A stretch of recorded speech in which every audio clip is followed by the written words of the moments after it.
तो चलिए आज मैं आपको इसी सफर पर लेकर चलता हूँ। मेरा जन्म आज से 2600 साल पहले वाराणसी में हुआ था। जैसे जैसे मैं बड़ा होने लगा, मेरे पिता महर्षि विश्वामित्र ने मुझे काशीराज दिवोदास धन्वंतरी के पास अध्ययन के लिए भेज दिया। काशीराज ने मुझे हर तरह के अध्ययन में निपुण होने में सहायता की, मगर मेरी अधिकतर रुचि चिकित्सक के अध्ययन में थी।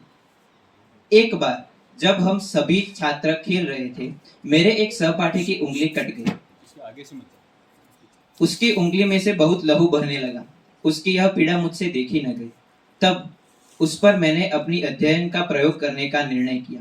मैंने उसकी उंगली को औषध के घोल में डुबाया और उसी जगह पर फिर से लगा दिया और उसके आसपास पट्टी को जोर से बांध दिया।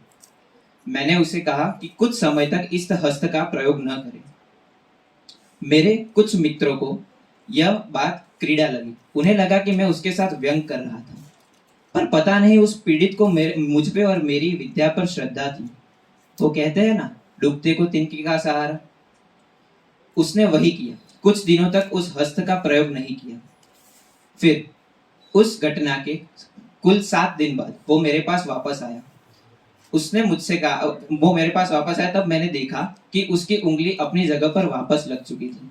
उसने मुझसे इसका कारण पूछा। तब मैंने कहा कि जो मैंने उससे कहा वही मैं आज आप सभी को बता रहा हूँ, जो आपको अपने चिकित्सक के अध्ययन में बहुत सहायता करेगा। हमारा शरीर हमारा स्वयं ही चिकित्सक होता है। हमारे शरीर के अंदर कुछ तंतुएं होती है, जो अगर कट जाए तो अपने आप ही कुछ समय के बाद लग जाती है। जब मैंने उसकी उंगली को फिर से अपनी जगह पर लगाया तो कुछ दिनों के बाद वह फिर से अपनी जगह पर जुड़ गई। अब आज समय थोड़ा कम है, तो आगे की जितनी भी प्रक्रिया है मैं आपके सहपाठी तथ्यांश को सौंप कर यहाँ से विदाई लेता हूँ। थैंक यू आचार्य सुश्रुत। आयुष्मान भव।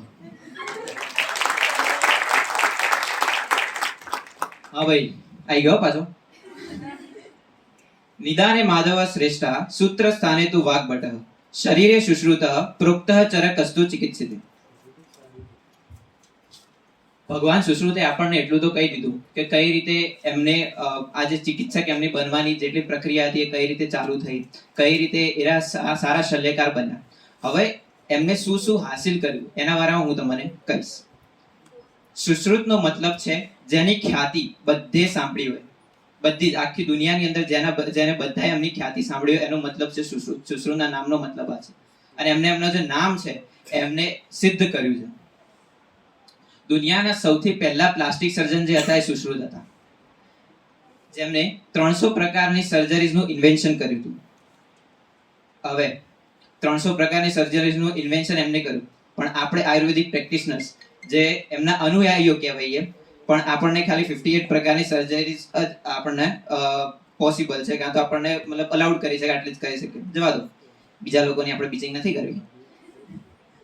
ચાલો, હવે એમને રાઇનોપ્લાસ્ટીની જે સર્જરી હતી એમનું ઇન્વેન્શન એમને કર્યું હતું।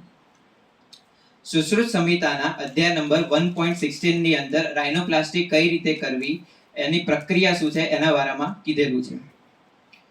હવે એવું નથી કે ખાલી આયુર્વેદ જ એવું માને છે કે જે સુશ્રુત છે એ સારા સર્જન છે।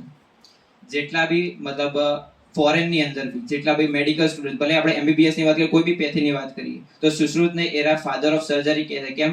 કારણ કે જે રાઇનોપ્લાસ્ટીની જે પ્રક્રિયા છે, કાં તો જે બી પ્લાસ્ટિક સર્જરીની પ્રક્રિયા છે, તો એની અંદર જે પ્રોસિજર યુઝ કરે છે એ સુશ્રુતના હિસાબથી જ છે, જે સુશ્રુત સંહિતામાં લખેલી છે।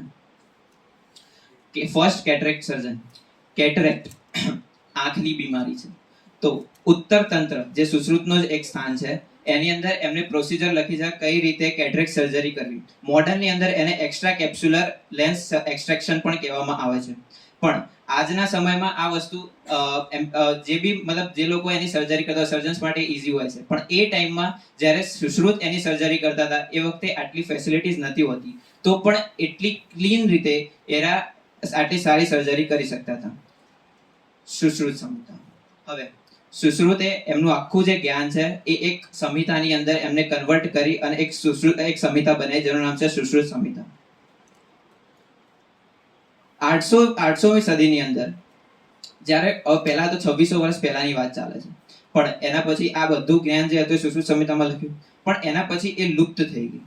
હવે 800 સદીની અંદર અરેબિક ફોર્મની અંદર કિતાબ શાહ સુન અલ હિન્દી કિતાબી સુશ્રુત એના નામથી એના પાછું એરેબિક ફોર્મમાં પ્રોડ્યુસ કરવામાં આવ્યું.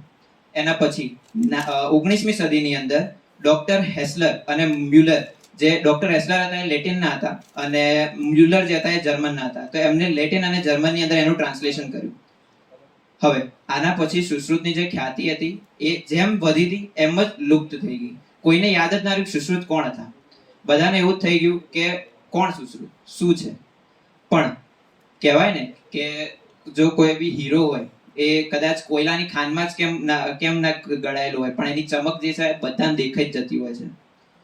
તો 1907 ની અંદર કવિરાજ કુંજલાલ જે કોલકાતાના હતા એમને એમનું ઇંગ્લિશ ટ્રાન્સલેશન કર્યું.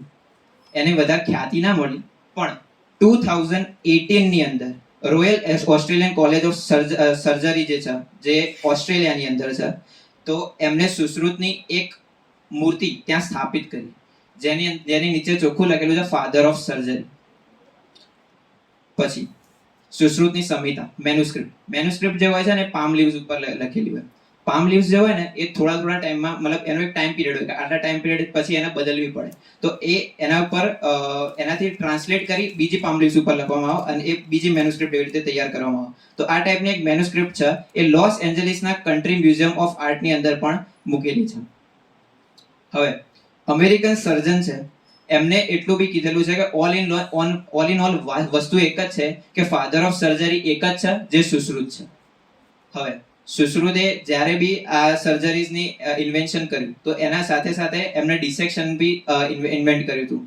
ડિસેક્શનની અંદર એમની જે પદ્ધતિ કહેવાય છે એને એ લોકો કહે છે જલમંજન કોથ પદ્ધતિ, જે અલગ જેની અંદર પહેલા તો સિલેક્શન ક્રાઇટેરિયા કે બોડી કેવી હોવી જોઈએ, ડિસેક્શન કરીએ છીએ તો બોડી કેવી હોવી જોઈએ, પછી એનું પ્રિઝર્વેશન કઈ રીતે કરવું. આજના જમાનામાં જે મોડર્ન પ્રોસિજર છે એકદમ અલગ છે, પણ એના હિસાબે પહેલાનું જે હતું એ એકદમ અલગ હતું. તો પહેલી વસ્તુ એ કે કઈ રીતે સિલેક્શન ક્રાઇટેરિયા હોવો જોઈએ, પછી એનું પ્રિઝર્વેશન કઈ રીતે કરવું અને એના પછી એનું ડિસેક્શન કઈ રીતે કરવું, એ વસ્તુ પણ સુશ્રુતે સમજાવી હતી. હવે જ્યારે ડિસેક્શન કરતા હોય તો અલગ પ્રકારના ઇન્સ્ટ્રુમેન્ટ્સની પણ જરૂર પડે, તો એના માટે સુશ્રુતે જે છે 121 ટાઈપના સર્જિકલ ઇન્સ્ટ્રુમેન્ટ્સનું પણ ઇન્વેન્શન કર્યું હતું. હવે વસ્તુ એ જ છે કે બધા એમ કે છે ફાધર ઓફ સર્જરી આ, ફાધર ઓફ સર્જરી આ, પણ મેઇન ફાધર ઓફ સર્જરી એક જ છે, સર્જન એક જ છે જે સુશ્રુત હતા. હવે મોટિવેશનની વાત હતી, જેમ સરે કીધું કે આટલી બધી પ્રોબ્લેમ્સ હોય, કેટલું બી આજે જે અમે લોકો જેમની બી વાત કરીએ છીએ એમની લાઈફમાં ઘણી બધી પ્રોબ્લેમ હતી, પણ એમને એને ઓવરકમ કરીને આજે એક સારા શું કહેવાય ખ્યાતિ એમને મેળવી છે જિંદગીની અંદર.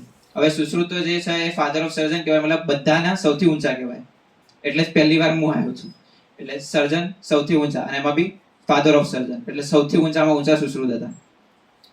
પણ એ ટાઈમે એમના જોડે એટલી ફેસિલિટીઝ નથી, તો બી આ બધાથી ઓવરકમ કરીને એમની ખ્યાતિ આખી દુનિયામાં પહોંચાડી.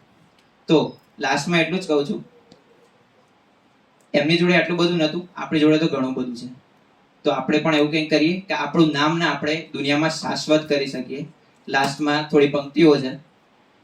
कौन कहता है आसमान में सुराख हो नहीं सकता, अरे कौन कहता है आसमान में सुराख हो नहीं सकता, एक पत्थर तो आसमान में उछाल के देखो.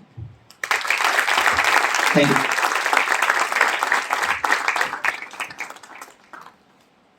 Thank you, Tatyansh, for your wonderful speech.